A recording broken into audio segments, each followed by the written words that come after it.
Hey guys, how's it going? So I have breaking news regarding how background checks work and the process in which it's going to now take to purchase a firearm from an FFL in the state of Michigan. And this is going to affect about 1 million people and also in the state of Alabama. Before we get into this, I want to thank the sponsor of this video.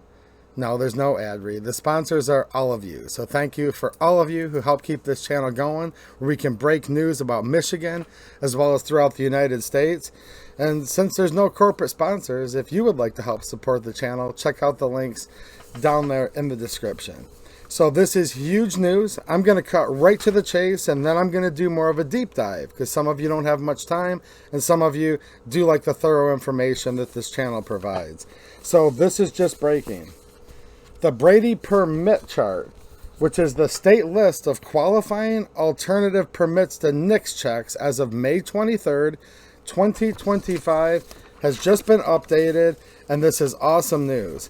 The state of Michigan, once again, under the qualifying alternative to NICS check, I'll let you guys just look at this real quick if you want to hit pause. If you have these permits, a license to purchase, carry, possess, or transport, that is now a qualifying NICS check, as well as a license to concealed carry, otherwise known as your CPL. I say once again because from 2006 to 2020, that's how it worked in Michigan. You went into an FFL, you still had to fill out the form 4473, take care of whatever business you had to on the transaction end, hand them your valid Michigan CPL, your driver's license, whatever other piece of ID you needed to show them. They would write down some numbers on the 4473, off you go. No NICS check, because you had already taken a thorough background check and been fingerprinted and gone through a more rigorous process than a NICS check. That obviously would be good enough not to have to keep doing it. We've returned back to that, and that is an awesome victory. Now, I am going to deep dive into Michigan a little more, but I do want to shout out all of my friends down in the deep south from Alabama. I don't know what your criteria was before, but you were also just added 2 days ago. And now your permits that will qualify you as an alternative to NICS are concealed carry permit and concealed carry lifetime permit. So Alabama, let's go, and Michigan, let's go, and let's get into a little bit of a deep dive. Dude, this is awesome news, especially when you look at that the GOA had released a couple years ago now. They were creating a de facto registry from 4473s, but in addition to that, we've all had a feeling, even though, let me cut straight to the chase, federal law prohibits them from making a registry from NICS checks. But in my personal opinion, and let me know what you think down in the comments, yeah, I've always been very leery of when they call on that NICS check. What information are they keeping? And they say they're not, but do you trust the government? So let's go back to the end of 2019. And this actually comes from Michigan legalizing marijuana with medical marijuana cards and recreational marijuana and all of this. That is a rather recent thing to the state of Michigan. Now look, I know there's lots of my viewers that do like that and partake, however you guys word it. I don't do that, but look, here's what it comes down to. This created a conflict, all right? And see, marijuana is still scheduled as an illegal drug according to the federal government. Regardless if states have legalized it, it still says on a form 4473 today, and I'm summarizing, to use any illegal drugs, and then they put it right there in parentheses, note, marijuana is a federally illegal drug. So in other words, according to the federal government, you can't mix marijuana and guns. If you do marijuana according to the federal government, look, this is not according to me, this is not my opinion. I don't do this stuff at all, actually. Personally, for myself, I'm against it. A lot of my friends do. So I'm not telling you it should be this way. I'm just telling you it is this way. You do Mary Jane, and you're considered to be a prohibited person by the federal government. Well, as Michigan started giving out these medical marijuana cards, the federal government found out that they were giving medical marijuana cards to CPL holders, and they weren't vetting as such, and immediately said, whoa, we could have prohibited people because they now have a medical marijuana card. I know someone in the comments is going to say, just because you have the card doesn't mean you do it, but that's what the government thought. And in my opinion, if there was anything done wrong, taking Michigan out of compliance with the Brady Act, it was the Michigan government, okay? But the federal government took it out on we the people. The people with licenses to concealed carry or purchase or these other things that used to make us exempt from that NICS check, but then for the last 5 years, we were not. So I'm going to go through a little story because I actually have some personal, intimate knowledge of this. Well, I found out about it happening, when it happened, and I was like, whoa, what the heck's up with all this? It was kind of confusing at first, why it happened, but I just went into my gun shop one day, and they're like, yeah, now you have to do this, and I believe I reported on it on this channel, so there's an old video that's definitely pertinent to this. I'm going to read a little article. Let's go back in the Wayback Machine, because I think I did a good job concisely breaking the news right away, the awesome news, and some of you guys do enjoy a longer video, so that's what this is. If you have a short attention span, adios. Glad you liked the video. Please subscribe and help support this channel to keep all of this coming. Here's the deep dive for all the nerds.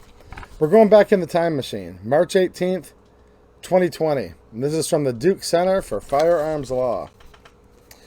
In 22 states, ATF allows licensed firearm dealers, FFLs, to accept state concealed carry license or permit. In Michigan, the terminology is concealed pistol license, or CPL, in lieu of a federal background check, because those states have concealed carry permits requirements at least as stringent as the federal background check requirements. See the ATF's permanent Brady chart. Well, that's what I just showed you. Michigan, as well as Bama, roll Tide, right? I hope you guys are all Tide fans if you're still watching from Bama. But either way, shout out, have now been added to this permanent chart, right? So named because the state's permit or license program fulfills the requirements of the federal Brady law background checks. By the way, I think all background checks are unconstitutional. So is the Form 4473. This is just good news within the draconian gun laws we live under, and all gun laws, every one, are repugnant to the Second Amendment. So I'm only excited where we find ourselves in the shape we're in. I won't be happy till all of this is gone, but let's continue. For firearms purchases on an ongoing basis, in practice, this means that the permit license holders in these states can skip the NICS background check when purchasing firearms from a licensed gun dealer, whether online, in-store, or at a gun show, even though normally required for the dealer to do the background check. Note the caveat that an individual's permit or license must be less than 5 years old. So in states that issue lifetime permits or licenses, Indiana, Louisiana, Missouri, and Tennessee, the permit license holder will have to renew it every 5 years in order to skip the NICS background check when purchasing a firearm from an FFL. I'm only going to read a little more of this, and I'm going to tell you some personal background info and how the GOA has been suing over this for 5 years straight and how I know that to be a fact. Michigan was one of those permanent Brady permit states from 2006 until the end of 2019. But the state legalized recreational marijuana sales starting in December 2019. The state did not modify its CPL program, however, to screen out marijuana users. Marijuana remains unlawful under Federal Controlled Substance Act.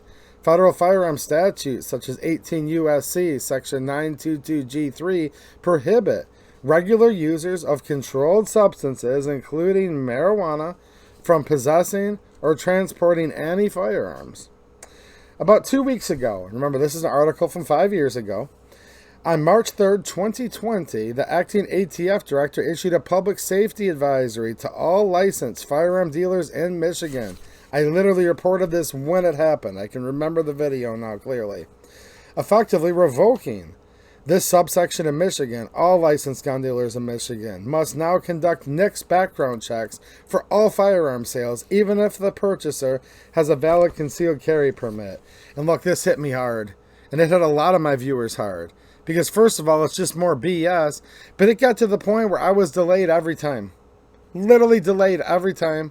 And would have to wait days sometimes to come back. And then it would always be a proceed. I was never denied. Not a prohibited person by any means, but I would always get delayed. And it was insane compared to how it had always been previously, where I would just go in and, all right, I want this gun, or here's my transfer I'm picking up, fill out the paperwork, da-da-da-da, I'll leave with it a few minutes later. This hit me, and let me know in the comment section whether it affected you or not. This is the latest in a confusing series of steps by the U.S. Attorney General and or ATF over the years regarding firearm enforcement in states with some form of marijuana legalization. Medical marijuana is far more common, but it's consistent with current DOJ trend towards stepping up enforcement for federal gun and drug laws. As a technical matter, note that the ATF advisory mostly references 18 U.S.C. Section 922T, which is the section requiring FFLs to do background checks.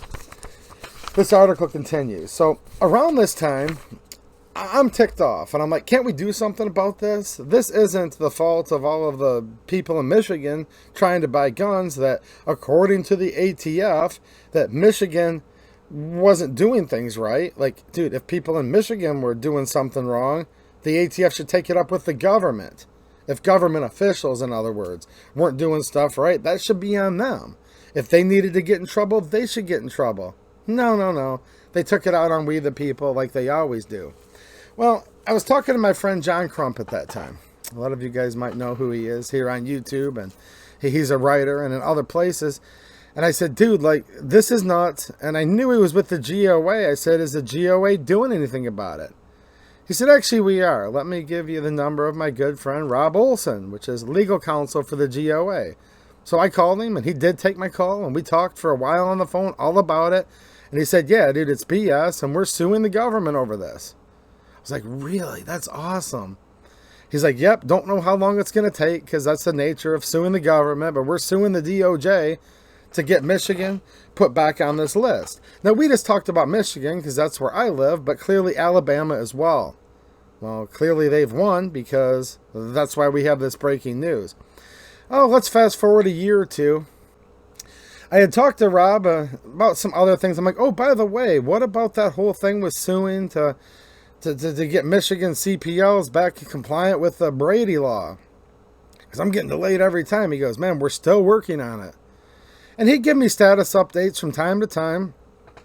And it's like 1 step forward, 2 steps back, 2 steps forward, 1 step back. Yeah. That's what it is like to sue the federal government, right? So I saw him last year at the GOA Goals event. It was their inaugural event in Knoxville, Tennessee. Saw him in real life at the range day. Walk up, and John Crump introduces us face to face for the first time. He's a cool dude, we're talking, and I'm like, oh yeah, by the way, what about that lawsuit that you've been engaged in? At this point, it had been about 4 years. If you're watching this, you remember this, right, Rob? And he's like, oh, dude, we're still like fighting it tooth and nail. GOA is not going to give up on this. I said, were you getting anywhere? He goes, as best as we can, we're suing the government. This is how this works. And I'm giving you guys this how the sausage is made inside baseball spiel because, yeah, everyone just says, sue, sue, sue, and we'll win instantly. Dude, even if you're going to win on the merits, even if it's like a clear cut that the government's messing up, and if you're awesome at it, and the GOA is awesome at this, they're like probably the best in the business at winning these type lawsuits, 5 years. So he's like, man, we're still plugging away at it, but we're going to get there and we will not give up. That was the key. The GOA kept on suing the DOJ, litigating against them, right? What might be a more proper term, for 5 years. And I was constantly checking on status updates the whole time. This is a topic I've been passionate about. That's why I was so excited to release this breaking news to you, because this is a major victory in court by the GOA on behalf of the people that live in Michigan, as well as the state of Alabama that were affected by this. One more time, shout out Alabama. I have no idea what your particulars were before this. Me being a Michigan man, I'm spending more of the time on Michigan, but I didn't want to leave my southern friends out because I understand you guys just got a big victory by getting added to this list as well. So here we are. Now, a couple of quick things. Let's get into this Brady permit chart. What is it? How does it exactly work? Remembering one more time, in Michigan, the qualifying alternative to a NICS check is license to purchase, carry, possess, or transport. License to conceal carry. Now, state laws still apply. I'm not an attorney. Nothing in this is legal advice. I'm just telling you on its face what it says. I would presume if you go to your gun shop today or tomorrow and you have a valid CPL that meets the criteria, then you should not have to do a NICS background check. That's my opinion, because it's like right here in plain English. But what is this whole Brady permit chart? Well, allow me to indulge, because this is interesting stuff and it's important. The Brady Handgun Violence Prevention Act, 18 U.S.C. Section 922T. See, that's what they were referencing if you go back to this article 5 years ago to screw over the people of Michigan. Now this is going to come back into play. Requires FFLs to initiate a National Instant Criminal Background Check System, NICS, background check prior to transferring a firearm to an unlicensed person. However, the Brady Law includes an exception to the NICS requirement when the transferee presents a license. Certain state permits to possess, carry, or acquire firearms. A permit may be used as an alternative to a NICS background check, provided the permit complies with 18 U.S.C. Section 922T3A, which imposes 3 requirements. Number 1, the permit must allow the non-licensee to possess or acquire a firearm. Number 2, the permit must have been issued not more than 5 years earlier by the state in which the transfer is to take place. In Michigan, your CPL expires in 5 years. So if it's valid, it's going to fit within this Brady rule. Number 3, state law must provide that the permit was to be issued only after an authorized government official verified that the information available to such official does not indicate that it would be in violation of the law for the non-licensee to possess a firearm. ATF has prepared the following chart based on its assessment of qualifying permits under applicable state law. This chart is designed to aid FFLs in determining whether to accept a state permit as a NICS alternative under Section 922T, 3, and A. When state and federal law imposes different requirements, FFLs must follow the stricter of the two. Any questions may be sent to, there's their email address, for ATF to properly respond. Okay. Prior to transferring a firearm utilizing the exception, an FFL must ensure the following. Number 1, the permit is valid and unexpired. 2, the permit was issued not more than 5 years earlier by the state in which the transfer is to take place. Number 3, the permit was issued by the state in which the FFL is located. And number 4, the laws of the state provide that such permit was to be issued only after the state conducted a background check in accordance with the Brady Law. Please note, permits issued more than 5 years before the date of transfer may not be used, even if those permits remain valid and unexpired under state law. Now, here's where they're not required to accept it as a NICS alternative. And there are specific reasons that they would have to, include. I don't think that they can just for no reason at all say we won't accept it. It says FFLs are not required to accept a qualifying alternate permit in lieu of a NICS background check if the FFL has reason to believe that the permit is invalid, improperly issued, or otherwise does not meet the requirements of state or federal law. The FFL should contact NICS before transferring the firearm. And here's where it ends. Whether transferring a firearm pursuant to a NICS background check or upon presentation of a qualifying alternate permit, FFLs must comply with all state and federal laws applicable to the sale, transfer, or delivery of the firearms. An FFL should never transfer a firearm where the FFL has reasonable cause to believe the transfer would violate state or federal law. And again, this was updated as of May 23rd, 2005. So, considering the times we live in with all the gun control that we do have, which I don't accept, but yet here we are, within the system we operate under, this is a huge win on the federal level, considering, the ATF, the Department of Justice, and yes, again, Michigan, your CPL, your license to purchase, carry, possess, or transport. These are licenses, keep in mind. If you have one of these licenses, you probably know it, right? These are qualifying as an alternative to NICS check, making your business a lot easier to conduct as far as the federal government is concerned. All right, if you have any questions, please let me know down there in the comment section. Let me know in the comments what you think about this. And yeah, we'll be back to report some stuff again very soon. All right, thanks for watching, and have a good one.